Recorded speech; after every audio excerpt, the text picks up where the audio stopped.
We are back. It's the Joe Holka Show presented by FanDuel. 4 trending wide receivers for NFL Week 5, players that everyone has been talking about, but somehow we will be able to find an edge at one of the most important positions in fantasy football. But before we get into it, I can see in the back end that only about half of you guys are subscribed to the channel that are watching this specific video. So let's go ahead and correct that immediately. That's kind of how we keep the lights on here and how we bring you these amazing guests every single week. One of those guests, of course, you guys know from Yahoo Sports. You guys know from Reception Perception. His new YouTube channel, of course. Go ahead and check out Matt Harmon's new YouTube channel, of course, in the description, in the tag. Like I think it's in the title, all that stuff. Harmon, how we doing, man? I'm doing good, Joe. You know, week 4 was interesting. Obviously, really was hoping that Tom Brady would come through with the bigger game on Sunday Night Football. I believe I saw you posting about that too, that it was kind of a bit of a bummer. I think it was a bummer for all of us. So yeah, definitely after that, I mean, look, great game. Obviously the story and narrative of the whole thing really drove the week, but yeah, I'm looking forward to a bigger and better week 5. That's for sure. There's some interesting matchups this week on the slate. Yeah, it's going to be an interesting week. I was at the Patriots game. Not the most fun game to be at when you have all the Tom Brady in the single game. It was an amazing, I guess, afternoon. Probably one of my best main slates of the entire year. And just like I always do, I just punt it back and at the end of the day. And just it's just not a fun time, man. I figure Tom Brady throws 1 touchdown pass. It's an amazing day. So, of course, you just can't get there for me, man. But, man, Antonio Brown had one in his hands. It was happened right in front of me. That was crazy, wasn't it? I know. But all right, yeah. let's move on, Harmon. I can't. It was a bummer. Can't. All right. So the first wide receiver that we're going to talk about today is another guy that I haven't been able to quite put my finger on because the pricing's been a little bit weird with Laviska, but 5,800 for Laviska Shenault against Tennessee in this spot. It sounds like he's the guy that you're on this week. Yeah, I think the biggest question with Laviska Shenault is, are they going to change his role at all with the absence of DJ Chark, right? Because we know that Chark is now out for the long term here in 2021. And I think that is a big deal. Look, Marvin Jones was always going to be the guy that was going to be the most consistent full field receiver on this team. And I mean, at this point into the season, had Chark not gotten hurt, like I think Laviska Shenault needed it sucks, right? We never root for injuries, but I think if you were in on Laviska Shenault in any format this year, dynasty, redraft, you want to play him in daily fantasy, you needed an injury like this to take place because he was not really playing in 2 wide receiver sets. It's kind of strange belief that he wouldn't play in 2 wide receiver sets and instead that they would use Tavon Austin, but a lot of things in Jacksonville right now with the Urban Meyer coaching staff is straining our belief in a lot of different ways. So I think that Laviska Shenault, when you look at him, obviously, again, he was getting those short A-dot targets the first few weeks.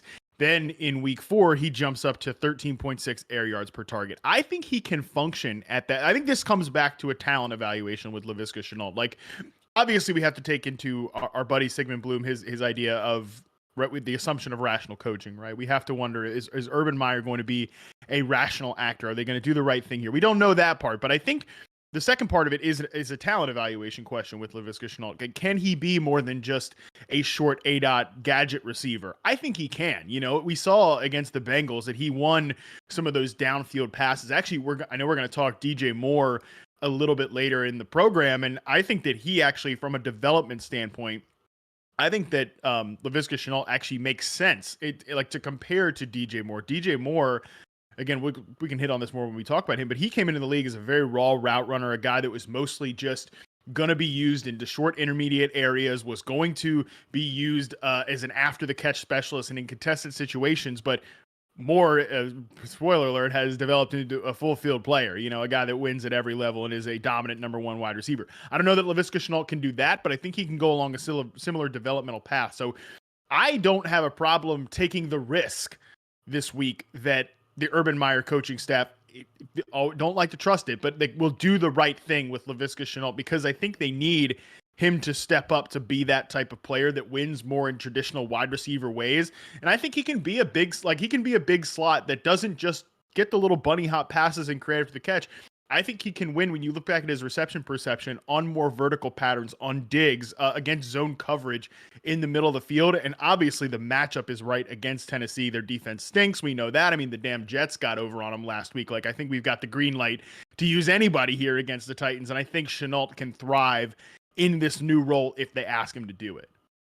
Man, Overzet, if he sees this, he's going to love you for what you just said about Laviska Shenault. That's his guy, so that's good to know. Yeah, my first question was going to be if he can kind of have a different type of role now that Chark is out, so it sounds like he can. That's great news for him, and that was always kind of the problem with Shenault is that the targets he was getting were just these low A-dot targets. Like, yeah, he's very talented after the catch, but it's hard from, especially on FanDuel, where you really need some of those big spike plays to get you there. But, man, the price tag at 5,800 with Chark out in a great matchup, like, yeah, I'm surprised that we didn't get to him in the first look earlier this week, man. That's a great call. So I love that one. Let's move on to your next guy. He's someone that I know we've talked about a couple times, but another guy like in this, I end up finding, I guess I fall in love with this mid-range every single week on FanDuel, anywhere from 5,500 to like 6,500. There's so many good plays that feel underpriced, and Jakobi Meyers is one of them. Got to see him in person this past week, and you can tell that they're looking for him on almost every single play. It's almost that first read, 5,900 at Houston. Just play everyone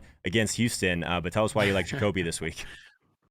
God, I mean, number one, I feel like I go on every show at this point, whether it's yours, whether it's the, Fantasy Football Live at Yahoo, our podcast, and say, like, this has got to be the week that Jakobi Meyers scores a receiving touchdown. Like, he's gone an absurd, like, it's the longest drought in NFL history for a player to never score a career touchdown, but get this many receptions. I think Mike Clay tweeted out that like 52 catches was the longest that anybody had gone and not scored an NFL touchdown prior to Jakobi Meyers. This guy's got like 100 plus career receptions at this point and has not scored a touchdown.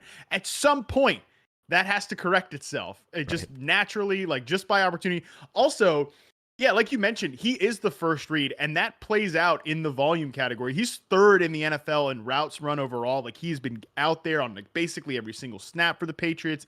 He's top 10 in targets and catches so far this year. Like, the opportunity has absolutely been there. He's another guy that's mostly, we know the Patriots are not really pushing the ball downfield. You saw it watching them, on Sunday night last week. Like, it's just that kind of dink and dunk approach with Mac Jones right now.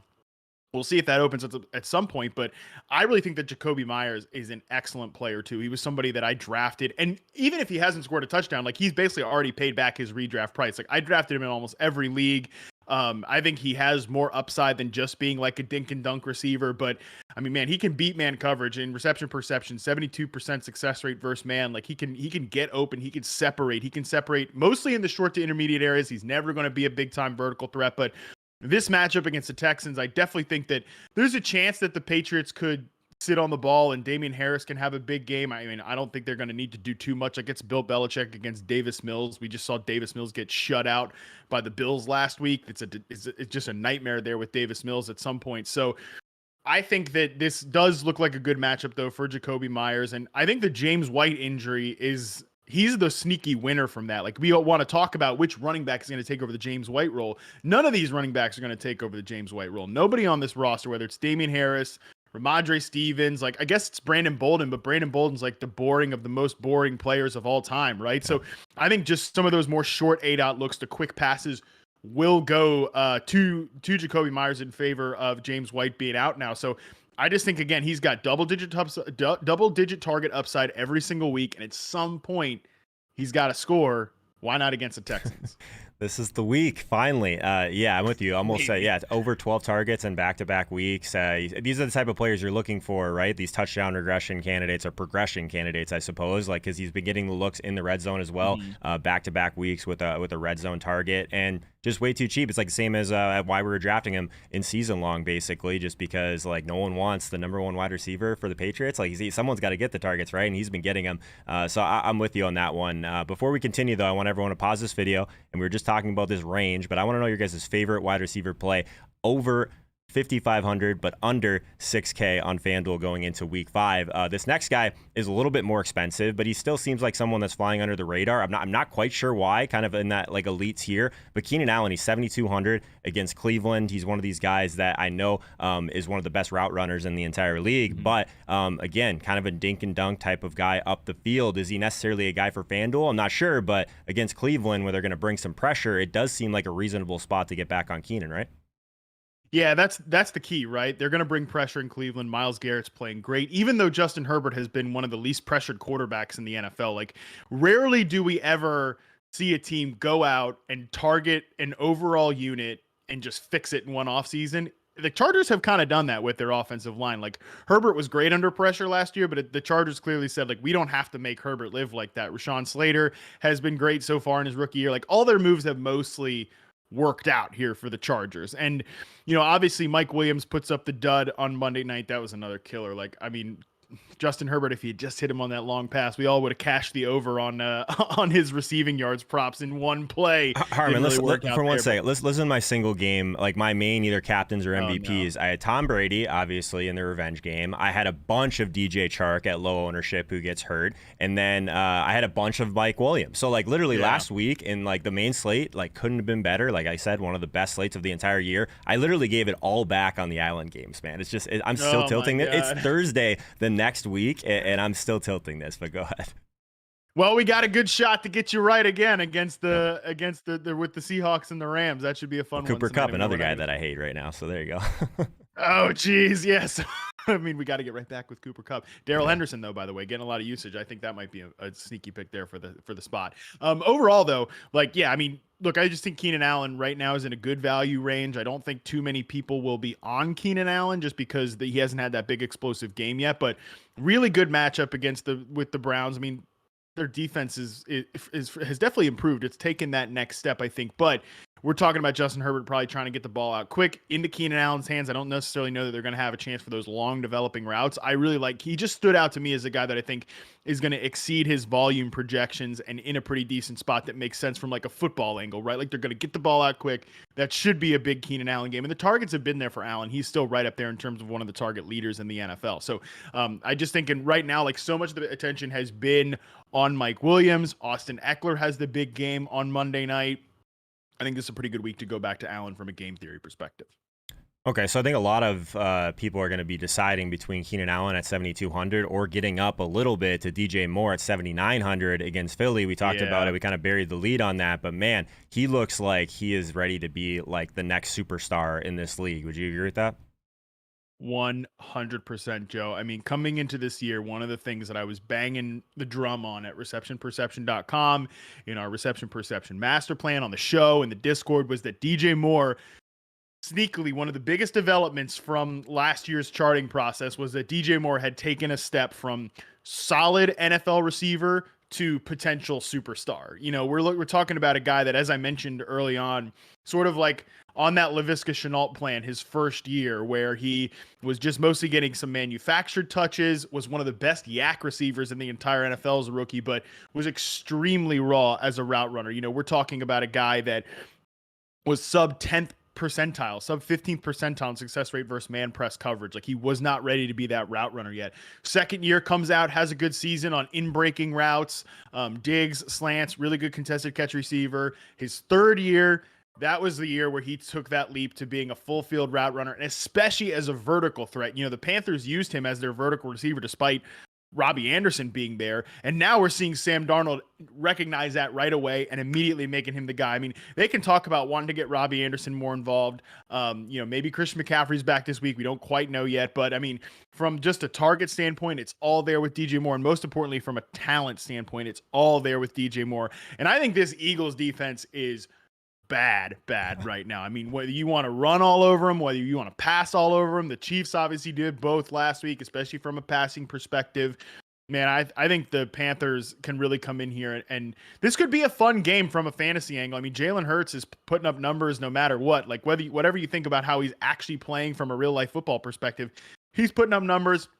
I think that'll bring the Panthers out of their shell. And I mean, DJ Moore at this point, like I think by the end of the year, he will probably start to get priced into that like highest range of the receivers. And I want to continue to play him until he gets to that point, because I think he's made that leap as a true number one star receiver. Yeah, myself included, I need to wrap my head around, like, even from last year, it was an easy narrative to be like, oh, okay, Robbie Anderson, he's going to get the deep targets. DJ Moore is going to get everything underneath these layup targets. That's literally how it hasn't been like that since last year, like you said. And now this year, Darnold identifies that immediately, and people still want to fire at Robbie Anderson, but you see the targets he's getting. They're literally just like throwing it to him on the sidelines for like a few yards, like after the catch. It's really nothing like the usage that we see from DJ Moore. So he's completely separated. And I do think that this price tag like is warranted. It feels bad in some ways after I haven't had enough of them so far this year to pay up for DJ Moore. But like you said, against Philly, the spot couldn't get much better.